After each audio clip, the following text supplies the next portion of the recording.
जो paper work है government की तरफ से वो टीचर्स के ऊपर बहुत ज़्यादा बर्डन क्रिएट कर रहा है कि जिस विद्यालय में 31 छात्र संख्या होंगे वहाँ पे रख रखाव के लिए 25,000 रुपये देंगे और जहाँ पे 31 से कम होंगे वार्षिक 10,000 रुपये देंगे।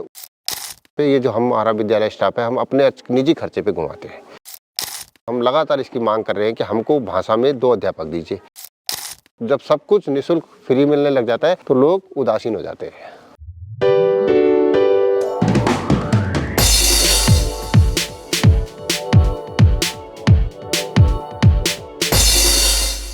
नमस्कार दोस्तों, मैं माधुरी डबराल और अक्सर आपने देखा होगा कि हमारे शो में अलग अलग फील्ड से वो लोग को मैं इनवाइट करती हूँ जो अपने क्षेत्र में बहुत ही अच्छा काम कर रहे होते हैं। और इसी श्रृंखला में आज मैं आपको एक शिक्षक से मिलवाने वाली हूँ जो कि गवर्नमेंट स्कूल उमरेला दुगड्डा ब्लॉक में आता है और वहाँ के शिक्षक हैं और वो अपने एफर्ट से अपने लेवल पर अपने सोर्सेज से उन्होंने अपने स्कूल के लिए अपने स्कूल के बच्चों के लिए क्या किया है। आइए हम जानते हैं श्रीमान विपिन चौहान जी से। बहुत बहुत स्वागत है सर आपका।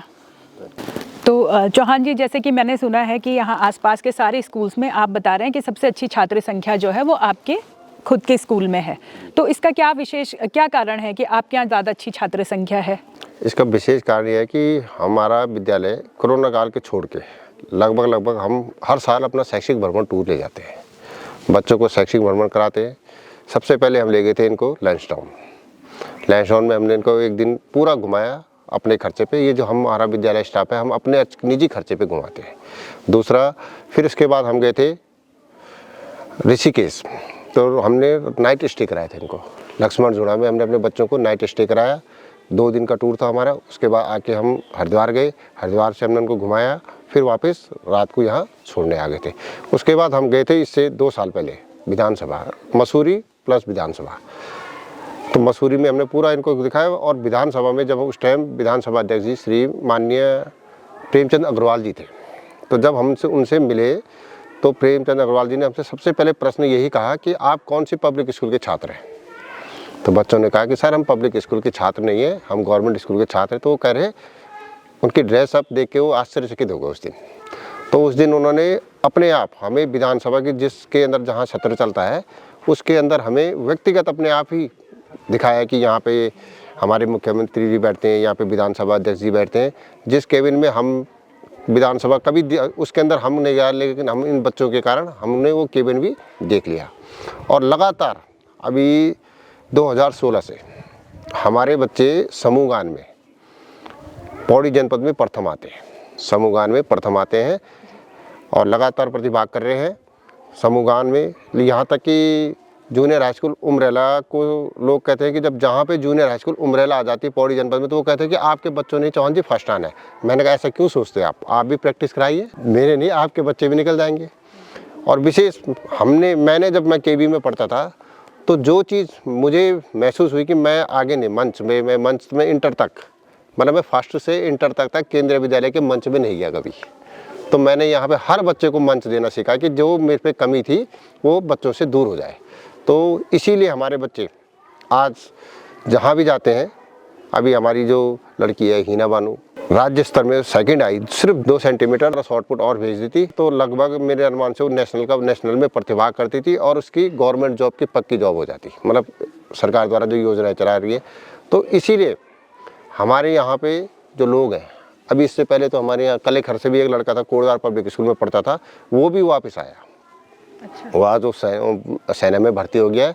उसके पिताजी ने जब यहाँ की हमारी एक्टिविटीज़ लगातार देखी, मतलब हम ये चाहते हैं कि हमारा जो बच्चा है जो हमने नहीं कर पाया वो करे। बहुत अच्छी सोच है आपकी। और जैसा मैं देख रही हूँ आपने स्कूल को काफ़ी अच्छा पेंटिंग्स और ग्रामर से लेके हर सब्जेक्ट के बारे में, जैसे कि जो नेशनल हमारे सिंबल्स हैं या उत्तराखंड के जो हमारे राज्य चिन्ह हैं, आपने बड़े अच्छे से। तो इसके लिए भी सरकार से कुछ अनुदान मिलता है या ये भी आपने अपने ही निजी स्रोत से किया है? सरकार से हमारे विद्यालय को, जब हमारे विद्यालय सरकार ने थोड़ा सा हमको यहाँ पे एक थोड़ा सा मानक ऐसा बना रखा है कि जिससे हम ना खुश हैं। सरकार ने क्या कर रखा है कि जिस विद्यालय में 31 छात्र संख्या होंगे वहाँ पे रख रखाव के लिए 25,000 रुपये देंगे और जहाँ पे 31 से कम होंगे वार्षिक 10,000 रुपये देंगे। उसी 10,000 में हमने पेंटिंग, चौक, बच्चों के लिए परीक्षा के जो भी सामान है, सब कुछ, सारा आयोजन हमने उसी में कराना पड़ता है। और फिर हमारी स्कूल जो बनी है वो बड़ी विषमता में बनी है, हर कमरे के बीच में डबल दीवार। अगर एक प्रांगण होता तो हमको कोई खर्चा नहीं होता। तो ये हमारा अपना लगभग सरकार के द्वारा भी आए थे इसके पिछली बार वॉल पेंटिंग, लेकिन उससे नहीं हो पाया। फिर हमारे यहाँ पे ये है कि हमारे टीचर लोग आपस में हम कंट्रीब्यूट कर देते हैं। हमने ये सोचा कि हम 50,000 रुपये लगभग हर टीचर अपने स्कूल में एक साल में लगाता है, कभी शैक्षिक भ्रमण पे। तो इस बार हमने इसी चीज़ में क्या सोचा है कि अभी हमारा मार्च में हम 2010 से हम 2016 तक हमने लगातार वार्षिक उत्सव एनुअल डे कराया था यहाँ पे। तो इस बार हमारी छात्र संख्या भी अच्छी है, तो इस बार भी हम सोच रहे हैं। और साथ में शहीद मेला 2013 से, शहीद मेला में हमें जब 2013 से आमंत्रित किया गया, तो 2013 से और आज तक जूनियर हाई स्कूल उमरेला जूनियर वर्ग में हमेशा प्रथम ही स्थान पाई है लोक नृत्य में। बहुत अच्छी बात है और बधाई भी आपको इस बात के लिए। तो जैसे बहुत अच्छी बात आपने बोली है कि आपके यहाँ प्रति जो आपके अध्यापक यहाँ पर हैं, आपके स्टाफ में जितने भी टीचर हैं, वो 50,000 रुपये पर हेड आप लोग लगाते हैं यहाँ पे, और फिर यहाँ पे एक्टिविटीज़ करवाते हैं। तो मुझे लगता है अगर ऐसी सोच हर टीचर की हो जाए तो फिर स्कूल के तो कायाकल्प ही हो जाए। खैर, लेकिन मैंने कई बार मैं देखती हूँ और सुनते भी हैं हम लोग कि भाई सरकारी स्कूलों में टीचर्स जो हैं वो बहुत अच्छा नहीं पढ़ाते हैं, स्तर शिक्षा का वो नहीं है। आपको क्या लगता है इसके पीछे, क्या वाकई ये इसमें सिर्फ शिक्षक जिम्मेदार हैं या और भी चीज़ें हैं जो जिम्मेदार हैं? नहीं, ऐसी कोई बात नहीं है। अब ऐसा कि सुविधाएं नहीं है। अब जैसे अब हम कोटद्वार से आते हैं, यहाँ पे रहने की सुविधा नहीं है, तो हमारे बच्चा तो निकटतम, हम तो ये था, हमारी तो सोच ये है कि बच्चा जितना नज़दीक वाली स्कूल में पढ़ेगा तो उसको उतना सोने का टाइम मिलेगा। हमने अपने बचपन में देखा ना कि हम जितने सोते थे, आज की तारीख में तो बच्चों को बस घर में आया, ट्यूशन पे चले गया, तो हम बस्ते का बोझ। तो अब जो नज़दीक स्कूल होगी, तो हमारे घर के बगल में जो नज़दीक स्कूल है, हम अपने बच्चे को वहीं पर भेजते हैं। और आज भी हमारे कई अध्यापक हैं जिनके बच्चे सरकारी स्कूलों में पढ़ रहे हैं, उनका घर वहीं पे है तो वहीं पे एडमिशन करा देते हैं। ऐसे कुछ नहीं है। सरकार के द्वारा योजनाएं बहुत अच्छी चलाई जा रही हैं। अभी इस बार सरकार ने मुख्य बच्चों को 6th से 8th तक की छात्रवृत्ति दे रही है, 9th से 12th तक की छात्रवृत्ति दे रही है। सरकार बहुत अच्छा काम कर रही है, लेकिन सरकार काम तो कर रही है, जिस पे काम करना है सरकार को प्लान। आज हमारे गाँव में यहाँ पे सिर्फ बुजुर्ग ही बुजुर्ग लोग रह गए हैं, और छात्र संख्या जो हमारी छात्र संख्या गिर रही है इसलिए गिर रही है। और सरकार का एक दूसरा, सरकार कागजी काम हर दिन, मतलब ये है कि 1 से 2 घंटा हमारे प्रधानाध्यापक को डाक बनाने में लग जाता है। इस कागजी काम से वो मुक्त कर दे। कागजी काम इतना हो गया है कि बस आंकड़ों का, बस ये विद्यालय हमारे में प्रयोग के लिए हो गए। आंकड़े, आज इस आंकड़े करा दो, आज ये वाला सप्ताह बनाएंगे, आज ये मनाएंगे सप्ताह। इसके कारण पठन पाठन में जो हमारे पे बच्चे भी हैं, वो भी हमारे बच्चे पब्लिक स्कूलों की तरफ भाग रहे हैं। तो आपका कहना है कि जो पेपर वर्क है गवर्नमेंट की तरफ से, वो टीचर्स के ऊपर बहुत ज़्यादा बर्डन क्रिएट कर रहा है, बहुत ज़्यादा, जिस वजह से मतलब कि आप लोग अध्यापन में पूरी तरह से ध्यान नहीं दे पा रहे हैं, और कहीं ना कहीं छात्र संख्या गिरने का एक कारण ये भी है। एक चीज़ मैं और जानना चाह रही थी, जैसे कि आपने भी बताया आपके यहाँ पे 31 जो है वो छात्र संख्या है, और बहुत अच्छी आप बता रहे हैं कि आसपास के क्षेत्रों में सबसे अच्छी संख्या आपके विद्यालय में है, और यहाँ पर आपकी जो अध्यापक संख्या है वो आप बता रहे हैं 4 लोगों। तो क्या ये 4 जो शिक्षक हैं ये मतलब सफिशिएंट हैं, या फिर इसमें भी आपको लगता है कि कम है इतने छात्रों पे? इसमें क्या होना चाहिए कि जूनियर स्तर में हमारे को 5 टीचर होने चाहिए। अब यहाँ पे क्या कर रखा है, सब ये विज्ञान का टीचर उन्होंने दिया है, सामाजिक विषय का टीचर दिया है, और भाषा का टीचर भी दिया है हमको। तो भाषा में यहाँ पे क्या होगा कि जैसे मैं भाषा का टीचर हूँ, तो मैं इंग्लिश से हूँ, तो सरकार ने कहा है कि आप भाषा के टीचर हो तो आप हिंदी भी और संस्कृत भी पढ़ाओगे। और हिंदी और संस्कृत तो हमने कभी पढ़ी ही नहीं, मतलब हमने पढ़ी हाई स्कूल तक, उसके बाद हम उससे बिल्कुल टच में नहीं रहे। तो जब टच में नहीं है तो भाषा का अध्यापक ना होना एक बड़ा ही वो है। तो हम लगातार प्रदेश के स्तर से भी हमारे संघ के जो पदाधिकारी इस चीज़ की मांग कर रहे हैं कि सर भाषा मतलब हिंदी संस्कृत एक और हिंदी इंग्लिश अलग से। तो जब भाषा का अध्यापक होगा, तो आज हमारे यहाँ पे स्कूल में हिंदी संस्कृत का अध्यापक नहीं है, वो पिछले साल रिटायर हो गए। तो बड़ी दिक्कत हो रही है, मतलब ऐसी बड़ी दिक्कत हो रही है कि बच्चे भी कह रहे हैं कि सर हमको संस्कृत में आपने ये पाठ पढ़ाया नहीं, अब हमको पढ़ना पड़ता है जिस चीज़ के विषय में हम पढ़े ही नहीं है कभी। तो बड़ी दिक्कत है, ये है सबसे बड़ी कारण। तो आपका कहना है कि भाषा में आपके विद्यालय में भाषा के शिक्षक की दिक्कत है, तो ये ऐसे आपके लिए है या समस्त स्कूल? सारे उत्तराखंड में यही करे। तो हम लगातार इसकी मांग कर रहे हैं कि हमको भाषा में 2 अध्यापक दीजिए, एक हिंदी इंग्लिश का, हिंदी का और संस्कृत का, भाषा मतलब, और एक इंग्लिश का। हाँ, तो मानी सी बात है कि जो इंग्लिश का होगा वो हिंदी और संस्कृत तो नहीं उतना अच्छा कर पाएगा, और जो हिंदी संस्कृत का होगा, आपको क्या लगता है कि कहाँ कहाँ पॉलिसीज़ की कमी है, किस किस क्षेत्र में काम होना चाहिए ताकि इन स्कूलों की स्थिति और अच्छी सुधर सके? सबसे पहले यहाँ पे क्या है कि हमारे गांव में जो लोग हैं, जिनके यहाँ पे हमारे स्कूल में बच्चे पढ़ रहे हैं, इनका रोज़गार का कोई साधन नहीं है। तो ये सब लोग क्या करते हैं, मजदूरी करने वाले आदमी हैं। तो जब ये मजदूरी करते हैं तो इनको इतना टाइम ही नहीं है कि जो हमने स्कूल में पढ़ाया है, इनके कोई भी बच्चा उसको किताब को घर में खोलता ही नहीं है। पिताजी मजदूरी करते हैं, माँ घास लाती है, सारे दिन भर काम करती है, शाम को जब ये घर जाते हैं तो माँ के संग काम भी करते हैं।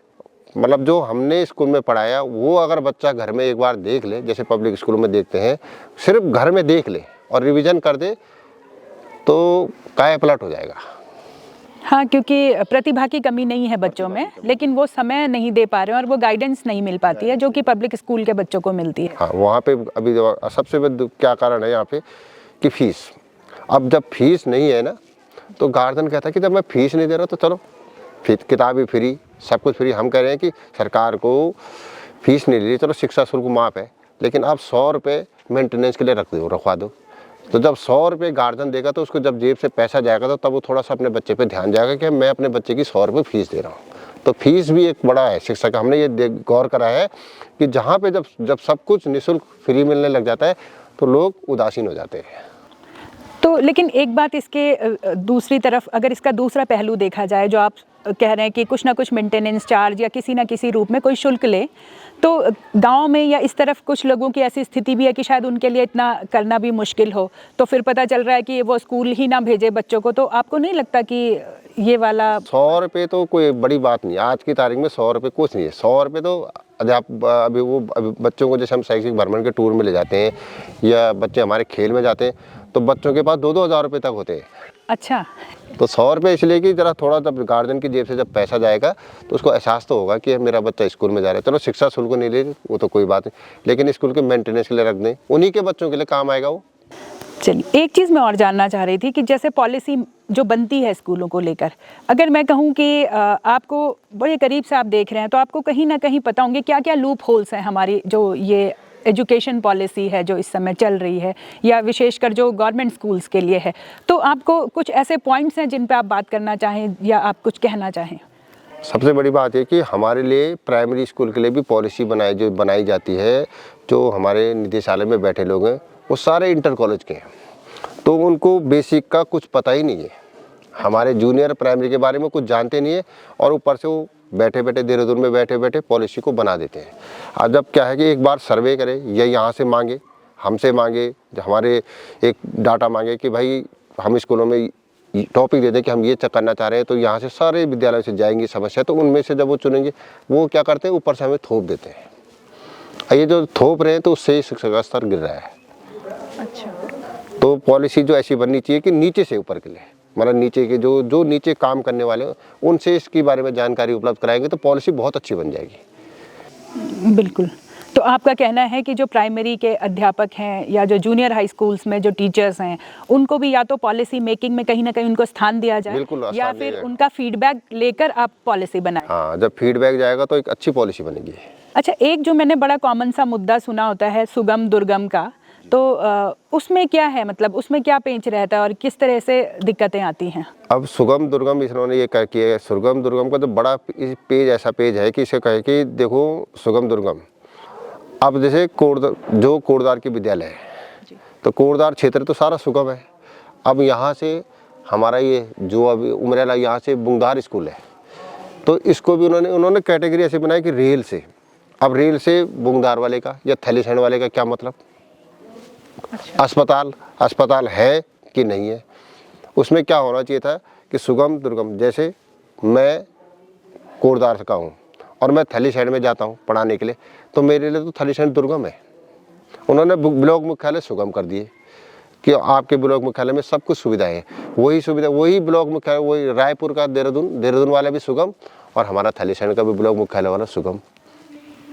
तो सुगम दुर्गम की पॉलिसी में जिस क्षेत्र में अगर कोई अध्यापक, मैं इस गांव का हूं और मैं इस विद्यालय में, तो मेरे लिए वो सुगम होना चाहिए। क्योंकि मैं तो सब कुछ सुविधा है, मेरा घर यहाँ है, सब कुछ है, मेरे बच्चे यहीं पढ़ रहे हैं। अब जो थैलीसैंण का अध्यापक है, अगर वो थैलीसैंण कोटद्वार का अध्यापक जाता है, यहाँ से जाना रहना उसको वहीं रहता है, तो वो ब्लॉक मुख्यालय में, अगर वो थैलीसैंण में, तो वो सुगम है। तो उसको क्या होना चाहिए कि वो उसके लिए वो दुर्गम होना चाहिए, क्योंकि सब कुछ व्यवस्था है उसके लिए। अब यहाँ से अभी हमारे ट्रांसफ़र हुए थे, तो यहाँ से सुगम के लिए आप मांगे दुर्गम वालों को, तो यहाँ से दुर्गम चले गए पौड़ी के ब्लॉकों में भेज दिया उन्होंने हमको। सुगम में पौड़ी ब्लॉक, पौड़ी मुख्यालय भेज दिया।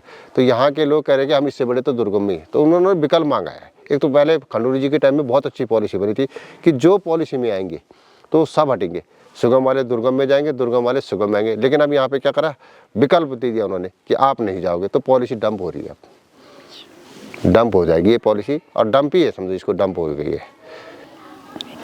एक बात जो चौहान जी मैं जानना चाहूँगी कि अक्सर जो हम लोग होते हैं तो जनमानस में या अगर लोगों के बीच आप बात करें तो कहना होता है कि टीचर जो हैं उनके अगर खुद के बच्चे सरकारी स्कूलों में जाएं, जो यहाँ पे सरकारी और जो विभाग हैं उनके अधिकारियों के बच्चे अगर जाएं तो शायद स्कूलों की स्थिति और अच्छी हो जाए। आपका क्या कहना है इसमें? क्या ऐसा पॉसिबल है कि जो अधिकारी हैं यहाँ आसपास या जो भी हैं सरकारी अधिकारी हैं, स्कूल के शिक्षक हैं, जो भी संबंधित हैं, उनके बच्चे अगर स्कूलों में आए तो क्या वाकई स्थिति सुधर जाएगी? अब मैं यहाँ रह रहा हूँ तो मेरे बच्चे हैं, अब हम यहाँ पे सुविधा ही नहीं है हमको बच्चों को रखने के लिए। सबसे पहले तो बच्चों को रखने के लिए सुविधा होनी चाहिए ना। अब यहाँ पे ना तो गांव में हम खुद रहना चाहें तो गांव में हमको कमरे भी मिलते, तो कमरे में क्या खाली एक कमरा मिलेगा, टॉयलेट बाथरूम हमको दूर मिलेगा। फिर क्या होता है, मैंने बताया था, इससे पहले भी बताया था कि जो अपने घर के नज़दीक, तो लगभग सब ने जो अपने घर के सामने ही बच्चों को भेजना चाहता है। वहाँ पे हमारे घर के सामने अगर अच्छी स्कूल हो, अब स्कूल तो खोल ली सरकार, अटल स्कूल विद्यालय सारे CBSE हो गया। आज की तारीख में हमारे गवर्नमेंट स्कूल में और प्राइवेट स्कूलों का सिलेबस एक है, सब एक है, CBSE है, तो सारा सिलेबस एक है। लेकिन वही है, असली बात यह है कि यहाँ पे सरकार ने जो कागजी काम ज़्यादा दे दिया है, उसके कारण हम जो हमारे पे बच्चे भी, ये भी हमारे पब्लिक स्कूलों की तरफ भाग रहे हैं। टाइम स्पेंड नहीं कर पा रहे हैं आप लोगों को, और बच्चों के साथ जितना होना चाहिए अदर एक्टिविटीज़ में आप लोगों को ज़्यादा इन्वॉल्वमेंट कर दिया। आज सारे ये लगा लो कि सरकार के जितने खेल महाकुंभ हुआ हमने कराए।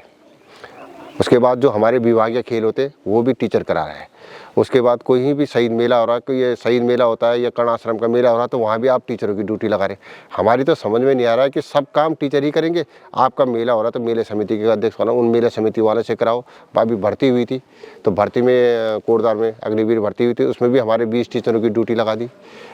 तो अग्निवीर भर्ती में टीचर्स की ड्यूटी थी डॉक्यूमेंट्स चेक करने के लिए। तो सारे जगह आप हमको स्कूलों से हटा के, तो जब हम अब यहाँ से वहाँ जाएंगे तो 15 दिन का जो गैप होता है, मतलब सारे ब्लॉक के, ज़िले के, राज्य के जितने खेल होते हैं उसमें सारे हमारे ही टीचरों को लगाया जाता है हर जगह।